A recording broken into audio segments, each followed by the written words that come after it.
కి దేవరా గ్లిమ్స్ అయితే రిలీజ్ అవ్వడం జరిగింది. Yes. సో దేవరా గ్లిమ్స్ లో మన ఎన్టీఆర్ గారు ఎలా కనిపించారు? పాన్ ఇండియన్ లెవెల్లో మూవీ ఉంది. సో తిబ్లార్ తర్వాత అన్న ఇట్టు కొట్టబోతుండు. సో దేవర పేరులోనే ఒక దేవర ఉంది. మొత్తం ఆ పేరులోనే ఒక దేవర ఉంది. సో మంచి మూవీ, అందరు చూడాలి. అంటే పోస్టర్స్ లో లుక్స్ ఎలా అనిపించాయి? ఎస్, పోస్టర్లో చాలా బాగుంది లుక్స్.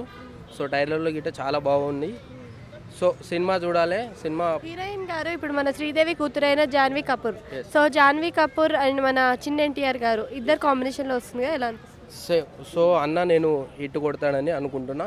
సో హిట్ అయితే 100% కొడతాడు. తిబ్లార్ నుంచి తర్వాత అన్న ఇప్పుడు కనపడుతుండు. సో 100% హిట్ కొడతాడు. సో నటనం నేర్పిన అన్న కంపల్సరీ హిట్ కొడతాడు, అందులో doubt. Koratala Shiva last time తీసిన ఆచార్య పెద్దగా పర్ఫామ్ చేయలేకపోయింది, పెద్దగా కలెక్షన్స్ చేయలేకపోయింది. సో దేవర కలెక్షన్ కొట్టవచ్చా? ఎస్, 100% కొడతాడు అన్న. నటనం నేర్పించిన అన్నని మీరు కొట్టలేరని అనుకుంటుండేమో కానీ 100% కొడతాడు, అదైతే పక్కా షోర్.